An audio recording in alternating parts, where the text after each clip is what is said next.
Good day, good morning, good afternoon, wherever you are. My name is Bram Vogelaar. In the next 30 minutes or so, we'll be discussing how to bootstrap an observability stack in multiple DCs. First, let me introduce myself. I said I'm Bram Vogelaar. I went to university to become a molecular biologist, but along the line over time, as my colleagues used to say, I slid slowly down to the dark side. So first becoming an bioinformatician, and in an academic world, when you're the programming guy, you're also the server guy. So I picked up ops skills along the way. And for the last decade or so, I've been in the DevOps SRE space, and I'm now employed as a cloud engineer at a Dutch consultancy company called The Factory, where we guide people into the cloud. So let's first introduce the subject of today, the observability stack. What is it? Observability is a new found way to describe what we used to call monitoring, and it has three main components. It is all about metrics. So can we ask the system, or can the system tell us what it is, how much it's doing of something? So how many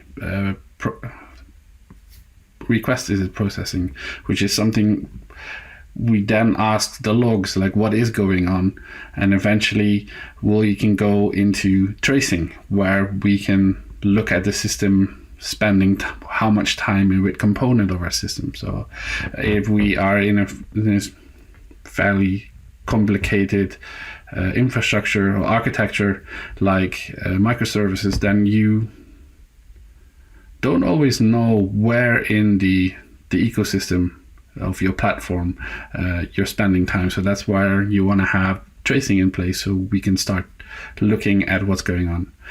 So what makes observability more than monitoring? And that's why you basically take the luck out of your system. So we then not only obtain these metrics, these logs, these traces, but we try and use them in such a way that the system becomes predictable, or at least we have a lot of confidence in what's going on, and confidence that we can observe what is going on, and then therefore act on the individual components that may or may not need attention or care. So if we start zooming in on the individual components of our observability stack, well, first I like to start with metrics, and that's basically in the historical path. If we look at that, that's where it started. Prometheus is the one I like. That's what we'll be zooming in on today. Is originally created by a company called SoundCloud, and it quickly became the new normal, the golden standard for having and collecting metrics. It changed the paradigm that we used to use, where things like Graphite, you used to send them to Graphite, and Graphite should somehow cope with the metrics you're sending. Whereas Prometheus runs the other way around, where it basically, you tell Prometheus what endpoint it needs to scrape. It does so, and it stores it in its local time series database. What does that look like? As a configuration example, here we say I want to scrape all my endpoints every 10 seconds, and I'll have a job unimaginably called node, and I have a static list of endpoints I want to scrape. In this case, we'll be looking at all our components in our observability stack. Our Prometheus, our Loki, our tempos. Now, how do I use the metrics that Prometheus collects? And for that, they have created a very nice and powerful query language called PromQL. And there's a couple of examples here on the screen. It uses the notion of labels to allow the user to fine-grainedly look into the data. So in this case, I want to have all the HTTP requests for my scrape job called nginx, and I'm gonna look for a handler that points at Grafana. So the querying language takes a bit of getting used to. So the link on the bottom points you to how to get started. Same for Loki. Loki came later, and Loki is advertised as Prometheus for logs. It came out of Grafana Labs, and it shares a lot of code actually with Prometheus, and its alternative long-term storage provider, Cortex. So what does that configuration look like? Loki is a push system, so we need two components. We need to have Loki installed, basic configuration on the left, right? We need to expose it on a port. We need to have a place where we locally store this data. And this is an example job. This is, replication factor 1. So if it goes wrong, then we're in trouble. We'll get back to that later. And we're already going to connect it to something called the Alertmanager, which we're going to review later. So that will bring up Loki on the one end, and then on the other end, on every machine that we want to send logs from, we need something called PromQL. Other tools are available, but PromQL is made by the same people that create Loki and are released at the same time. So we need to have a client to send it to. In this case, our local Loki in our data center. And we need to set up a scrape config where we define what local log files we want to scrape, and what labels we want to apply. So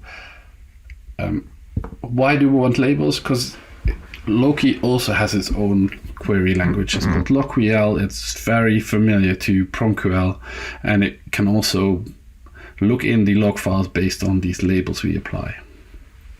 In this case, we're looking for a job called MySQL, and we're looking for anything that is an error. But in the second example, we're looking for an error, but that can't be a timeout. If you want to know more about LogQL, the link is in the bottom. Brings us to a third tool, tracing. For that, the lovely people at Grafana created Tempo. And it actually builds on the granddaddies in the tracing space. So we'll have Zipkin and other tools are available. But basically, Grafana, Jaeger, that's the one I was looking for. So those are the granddaddies, but they are quite complicated to set up. So what Tempo did is written in Go, so you have a single binary that we can install. We don't need difficult systems like Cassandra or the other tools are heavily relying on. So they expose the API, the Jaeger and Zipkin API for us to use, so that we can have our SDKs, because tracing is interesting. So you build that into your application. It's not something that you run next to your application. It's something you really need to build in. So enabled by exposing these Jaeger and these Zipkin endpoints, we can actually reuse the big ecosystem of SDKs that expose these protocols already. So that actually is a very clever move. It brings us to our fourth component. So we have our metrics, we have our logs, we have our tracing in place, but we need to have some way of observing what's going on. And for that, I want to introduce Grafana. Grafana is actually the oldest tool out of the four I've introduced so far. And it actually started its life as front end for Graphite, which I introduced before. And then it slowly gained more capabilities, and it's now fully plugin based. And you can basically use it for pretty much any backend you can think of. No. Of course, it's all about dashboard. That's what Grafana does, so that we can visualize the data in graphs, in gauges, we can correlate things. it's a very powerful tool. You can click together, but you can also basically stand on the shoulders of giants. And the lovely people at Grafana provide a registry of dashboards where people can upload their own examples, and you can very easily use those examples again. For those people that like to do everything by code, they also released a tool called Grizzly, where we can download and upload basically the JSON representation of these dashboards very quickly from and to Grafana instances, so that we're not stuck with something that is artisanally put together and we have no way of reproducing, or when we changed it and it's not what we want, it's hard to put back. For that, we can use a tool called Grizzly. Grafana uses, as I said, data sources, so we can also put those in as code. Here's an example where I configure Loki. I just pointed at the URL. We'll do, as in this example, we'll do the YOLO way, so there's no basic authentication. But the thing I want to point out here is you can also connect data sources. So in this case, we connect our Loki data source to our Tempo data source, and we do this by adding a little stanza at the bottom called the derived fields, right? Where we link any trace ID, the word trace ID in whatever way we spelled it, and we link it to the trace ID in Tempo. What does that look like? So in Grafana, we can do things side by side. So here's an example where on the left we have Loki, where perhaps it's a bit too small, but we can see there's a trace ID where we have the actual value with a little button next to it that says Tempo. And what that actually does is opens the screen on the right. So where we find in Tempo the actual trace ID. So we can link the log message on the left with the traces on the right. So we can do side-by-side exploratory research. The last component is, of course, the alert manager. And I say, of course, the alert manager is something that came out of the Prometheus project, and we want to use alerts because that's the way we get told about something going wrong, or potentially have the system tells us before something goes wrong, so that we have enough time to actually fix whatever it will go wrong. So to me, it's an important component to the observability stack, right? Observing is fine, but we still need to act. Be able to act, I should say.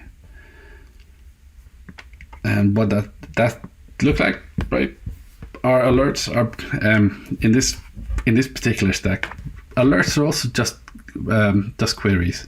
So in this case, we're looking for any scrape job that has failed recently failed, and if we find one, we send an alert.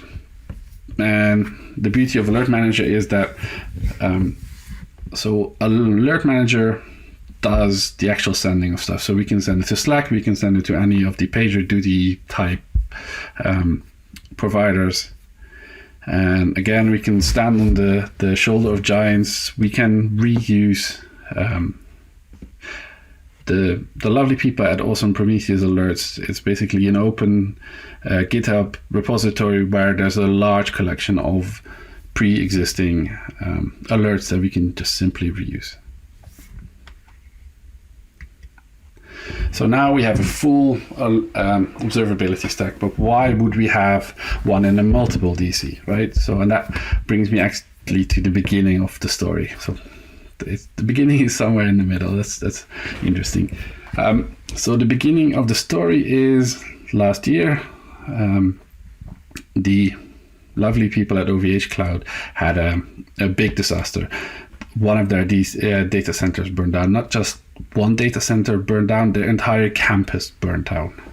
Well, luckily they had more than one campus. But the day after, my ISO guy came to me and said, how are we protected from us losing an entire campus? And that made me think, right, for applications, most architecture now will think about multi-DC or even multi-cloud.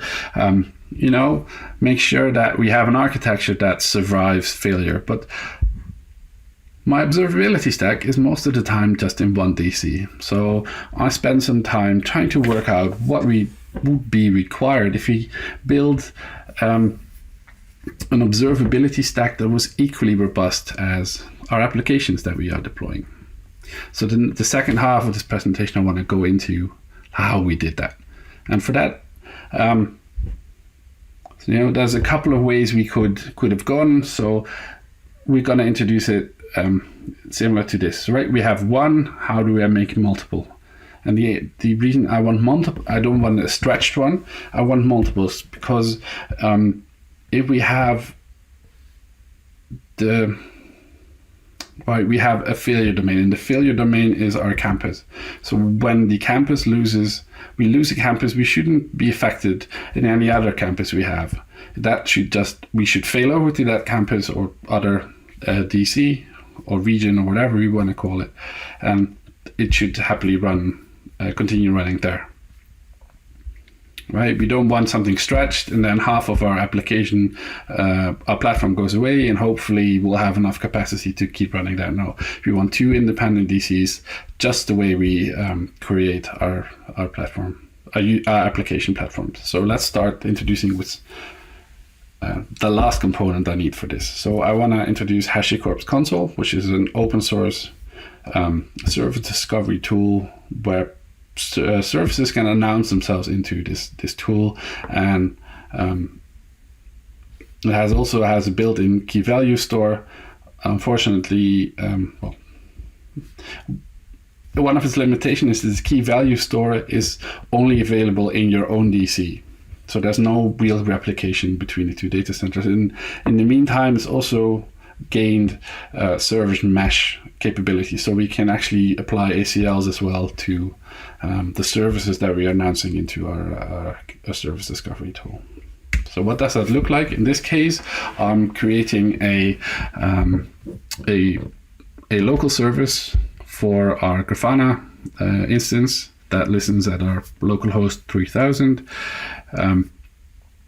That's where we check it. It also listens at the public IP. It's going to called. We're calling it a Grafana, and we apply the tag metrics. And why I'm also adding a tag, I was going to explain later. And if we have posted this to our local Consul cluster, we do it to our own node, and then it gets replicated using a RAF protocol. So if that's been posted, we can actually use this Consul server as a DNS server, which is actually awesome. Because DNS is, I wouldn't say a solved problem. That's something that we have already. So we can also add our console into our local bind or unbounds, and then we can just query this grafana.service.console like any other DNS entry that we've made, but it's dynamic. Again, so the downside to this again is, as I mentioned, Consul is very data center aware. So I'll say not data center aware. So it will always stay in your local data center. Now, what they come up with is Consul prepared queries. We need to add another stanza for our service Grafana that says, in case my local DC fail over to our second data center, in this case, very unimaginatively called DC2. Again, we can post it to a local console, gets replicated, and now we can use the following DNS query to get to our Grafana service. It's no longer grafana.service.console, now it's grafana.query.console, and that allows us to actually have a multi-DC failover. So now that we've Consul in place, we set them up for all the services we discussed this before. So our Grafana, our metrics, our logs, our traces, and our Alertmanager. So let's go down our observability stack and make sure that we can survive this campus failure, this DC failure. Right, Grafana itself is actually fairly simple to make HA. Well, the nginx in front of Grafana is simple to make HA. Right, we can use a VIP address that we have, or if you're in the cloud, you can use some geographical setup so that you can always end up in the data center that is nearby. If you have your own stuff, simple VIP using key polite is fairly simple to set up. And in this case, we'll have a server name that listens to 2 IP addresses, and we'll proxy pass it to the Grafana prepared query. And if you've Right, Grafana needs a couple of more things. Grafana uses a database to store stuff in. Its information is configuration. As standard, it uses SQLite, which is a on-disk file-based database, so that doesn't scale. So we need to get our information in the other data center as well. The other 2 options are Postgres and MySQL. Postgres does not have master replication in its open source variant. So I'm going to introduce MySQL, where master replication has been around for a very long time. It's fairly simple to set up. Basically, we have 2 masters that use each other as a slave. And then, so we keep each other in sync. So if we lose one, the other keeps running. And if we bring the first one back up, you just have to sync again from the healthy master that is still running. The data sources need to be adapted as well, so we no longer point them directly into our local running here Loki, but we point them to the prepared query. So if your local one goes away, it automatically goes to the other side, and we'll start querying the data that's available there. So now we have Grafana in place. We have an nginx that will fail over. We have Grafana that fails over in its multiple ways that could have gone wrong. So the next one up is Prometheus. And actually, Prometheus is quite cool. It has built-in Consul service discovery capabilities. So instead of having a long list of static targets that we have to keep adding, removing, we can simply let Consul automatically discover it. In this case, my very long list of static configs from the left now becomes fairly simple. We still scrape every 10 seconds, but now we'll just look at a local Consul server in our local data center, and any servers that are exposed with the tag metrics, we're going to scrape. Eventually, we'll do the same for data center 2, and in data center 2, we'll do the reverse. Making Loki HA is actually quite simple. We'll build one in either data center, and we'll adjust our PromQL configuration by just not sending it to one Loki endpoint, but we're sending it to 2. And then we'll have the data in 2 data centers. And if Grafana fails over, if the Grafana data source endpoint fails over, we'll just have it all on the other side. And then Tempo. That was actually the one that was the hardest for me, right? So how do we make that HA? And do we send it twice from the SDK? Turns out there's actually 0 SDKs that have this capability built in. Then do we write it twice? Also not an option, because Tempo reuses code that's from Cortex and Loki, and it can use Consul, but it uses the key value store, and as we discussed, that's only in your local data center. So that was not an option. So can we read it twice then? Also not an option, because it uses the same code. And then I was starting to think, should we add a proxy component? I actually had a half working example already, and then Grafana Agent 0.14 came out, and they released a remote write option. which actually saved the day for me, because that was exactly what I was looking for. I can simply update my